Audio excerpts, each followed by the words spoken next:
ಉಮರ್ ಶರೀಫ್ ಅವರೇ, ಚಾಮುಂಡಿ ಬೆಟ್ಟ 7 ಕೋಟಿ ಕನ್ನಡಿಗರ ಆಸ್ತಿ ಅಂದಮೇಲೆ ಕರ್ನಾಟಕದಲ್ಲಿರುವಂತ ಮಸೀದಿಗಳು ಕೂಡ 7 ಕೋಟಿ ಕನ್ನಡಿಗರ ಆಸ್ತಿ ಆಗ್ಬೇಕು. ಯಾರಿಗೆ ಯಾವ ಸಂದರ್ಭ, ಅಟ್ಲೀಸ್ಟ್ ನಮ್ಮ ದೇವಸ್ಥಾನಗಳಲ್ಲಿ, ಇನ್ ದ ಸೆನ್ಸ್ ನಾನು ಎಲ್ಲ ಧರ್ಮಗಳಿಗೂ ಗೌರವದಿಂದ ಹೇಳ್ತಾ ಇದ್ದೀನಿ, ದೇವಸ್ಥಾನಗಳಲ್ಲಿ ಒಂದು ಪ್ರವಾಸಿ ತಾಣವಾಗ್ಲಾದ್ರೂ ಎಲ್ಲ ಧರ್ಮದವರನ್ನ ಒಳಗಡೆ ಬಂದು ಪೂಜೆ ಮಾಡ್ಲಿಕ್ಕೆ, ದೇವ್ರನ್ನ ನೋಡೋದಕ್ಕೆ ಅವಕಾಶ ಕೊಡ್ತಾರೆ. ಆದ್ರೆ ನಿಮ್ಮ ಧರ್ಮದಲ್ಲಿ ಎಲ್ಲ ಮಹಿಳೆಯರಾಗ್ಲಿ ಮಕ್ಕಳಾಗ್ಲಿ ಎಲ್ಲರೂ ಬಂದು ಮಸೀದಿ ದರ್ಗಾ ಒಳಗಡೆ ಬರಬಹುದಾ? ಹಾಗಾದ್ರೆ ಅದಕ್ಕೂ ಅವಕಾಶ ಮಾಡ್ಕೊಡ್ಬೇಕು ಸರ್ಕಾರ. ಒಳ್ಳೆ ಪ್ರಶ್ನೆ ಮಾಡಿದ್ರಿ. ಈಗ ಚಾಮುಂಡಿ ಬೆಟ್ಟ ಆಗ್ಲಿ, ಇಲ್ಲ ಅಲ್ಲಿ ಇರತಕ್ಕಂಥ ದೇವಾಲಯ ಆಗ್ಲಿ, ಇದು ಎಲ್ಲ ಕನ್ನಡಿಗರ ಆಸ್ತಿ ಅಂತ ಮುಸಲ್ಮಾನರಂತೂ ಹೇಳಿಲ್ಲ.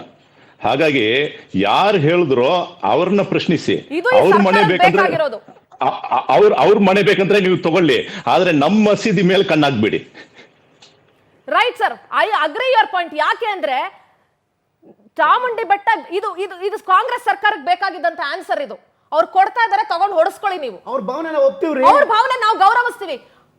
ಉಮರ್ ಶರೀಫ್ ಅವರೇ, ನಿಮ್ಮ ಭಾವನೆಗಳನ್ನ ನಾವು ಖಂಡಿತ ಗೌರವಿಸ್ತೀವಿ. ಯಾಕೆಂದ್ರೆ ಇವತ್ತು ರಾಜಕಾರಣಿಗಳು ದರ್ಗಾಗೂ ಹೋಗ್ಬೋದು, ಮತ್ತೊಂದ್ ಕಡೆ ಹೋಗ್ಬೋದು, ಇನ್ನೊಂದ್ ಕಡೆ ಹೋಗ್ಬೋದು. ನಾನು ಇಡೀ ಕಾರ್ಯಕ್ರಮದಲ್ಲಿ ಎಲ್ಲೂ ಬಾನು ಮುಷ್ತಾಕ್ ಅವರ ಒಂದು ವಿಚಾರನೂ ಮಾತಾಡಿಲ್ಲ ಉಮರ್ಜಿ. ಯಾಕೆಂದ್ರೆ ಅವರ ಸಾಧನೆ ಬಗ್ಗೆ ನಮಗೆ ಗೌರವ ಇದೆ. ಯಾಕೆಂದ್ರೆ ಸಾಧನೆಗೆ ಧರ್ಮ ಇಲ್ಲ, ಸಾಧನೆಗೆ ಜಾತಿ ಇಲ್ಲ, ನಾನು ಅದನ್ನ ಒಪ್ಕೊಳ್ತೀನಿ. ಆದರೆ ಧಾರ್ಮಿಕ ವಿಚಾರಣೆ ಅಂತ ಬಂದಾಗ ಅವರ ಧರ್ಮದ ಭಾವನೆಗಳು ಅವರವರಿಗೆ ಮಾತ್ರ ಸೀಮಿತವಾಗಿರುತ್ತೆ.